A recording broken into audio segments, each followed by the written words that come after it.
by me, Richard J. Regovich, a Lake County Commissioner.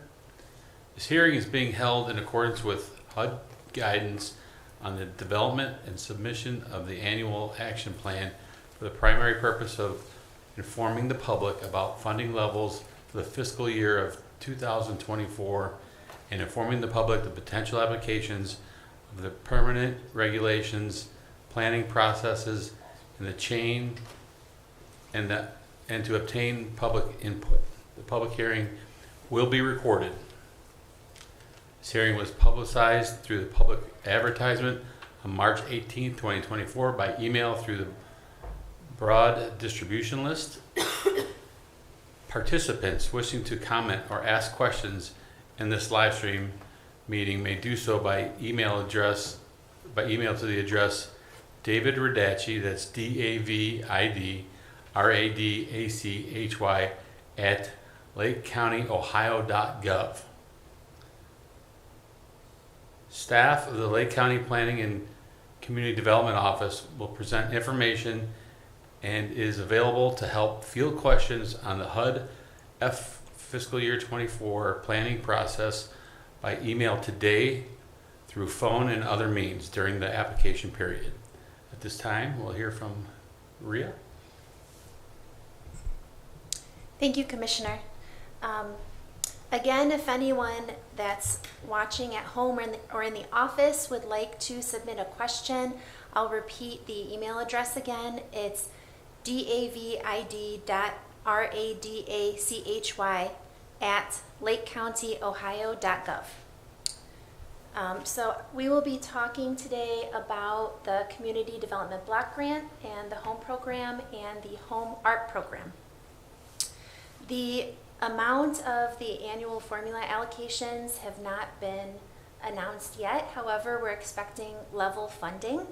So I can tell you that the funding in the previous year for CDBG was $1.4 million, and for home was $522,000. And I'll leave home art for Marion to discuss. The grant application for CDBG is on the website today, and you can visit www.lakecountyohio.gov and click on Planning and Community Development Department. For CDBG, eligible applicants are units of local government, including villages, municipalities, and townships, nonprofit organizations, community development corporations, public housing authorities, and institutions of higher education. Eligible CDBG funded activities include public improvements, economic development activities, public service activities, housing activities, acquisition, disposition, and planning activities. There is a more detailed list of eligible activities that is on our website. The CDBG funded projects must meet a HUD national objective. So the objectives include benefiting low and moderate income persons, preventing or eliminating blight, or meeting an urgent need. This is a reimbursement grant that provides funding to grant recipients after expenses have been incurred. And grant projects cannot begin until subrecipient agreements are in place. Ineligible CDBG activities include improvements to buildings that are used for the general conduct of government, except for ADA type improvements, general government expenses, or political activities. Generally ineligible activities include the purchase of equipment, operating and maintenance costs, new housing construction, and income payments. There are some cross-cutting regulations that apply to both CDBG and home programs, and these include Davis-Bacon federal prevailing wage. So for all construction projects, the labor must be paid prevailing wage rates. Projects are also subject to federal procurement requirements and environmental reviews. And all applications must undertake actions to affirmatively further fair housing, and those activities are described in both the CDBG and the home application forms. Regarding grant resource information, we are requiring application consultations for new applicants. And when we say new, we mean applicants that were not funded during the past 2 grant cycles. And those meetings are one-on-one meetings with either myself or Marion, and we can sit down and discuss in detail the project idea and go over the application form, make sure the activity is eligible, and answer any questions that the applicant might have. So applicants may request phone, virtual, or in-person appointments during April 15th through April 19th between 8:30 and 4 p.m. And also on the CDBG application, if you look on page 2, it does include other resource information, including the HUD Exchange website, which has a lot of great information on these grant programs. Regarding the application timeline, today is public hearing number 1. The application consultations will take place April 15th through the 19th. The application due date is May 17th, and they're due by 4:00 p.m. to our office, which is Lake County Planning and Community Development. We're located at 105 Main Street, Building B, 4th floor in Paynesville, Ohio.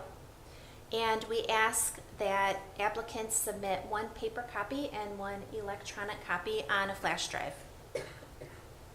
And again, that can be either mailed or dropped off at the Planning and Community Development Office. The awards will be announced in July, and public hearing number 2 will also take place in July, and that public hearing will be advertised, the date and time of that public hearing. Grant award letters will be mailed in September 2024, and the grant period begins October 1st, 2024. Projects may begin once a subrecipient agreement is in place, and that agreement is between the county and the awarded agency. And typically we're able to enter into those subrecipient agreements in December. So that would be December 2024. Okay, so with that, I'll hand it over to Marion. Good afternoon, everyone. Thanks for coming today. Thank you, Commissioner. And similarly, we don't have the home program allocation and are expecting the level funding that Rhea had mentioned. And the application will be online today, and I do have about 20 copies here if anyone would want one on paper. The same type of eligible applicants are units of local government and nonprofit organizations, public housing authorities, community development corporations. I don't know that I've ever really gotten one from a higher learning type of organization, but always a first.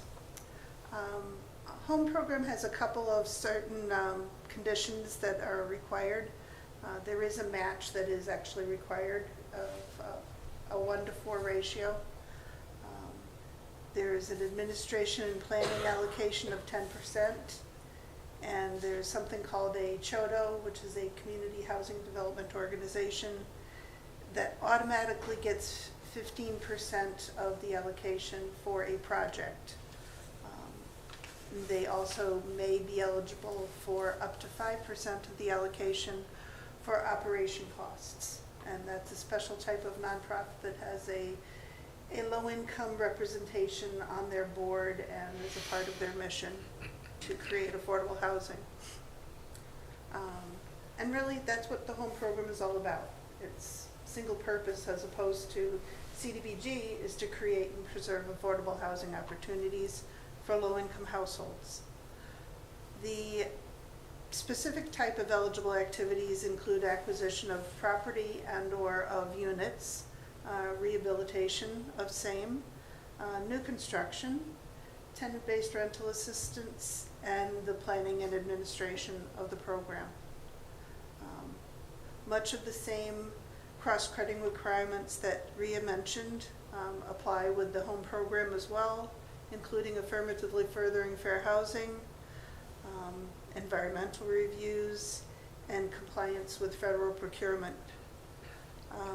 Davis-Bacon federal wage only kicks in if there's more than 12 units created in a single project.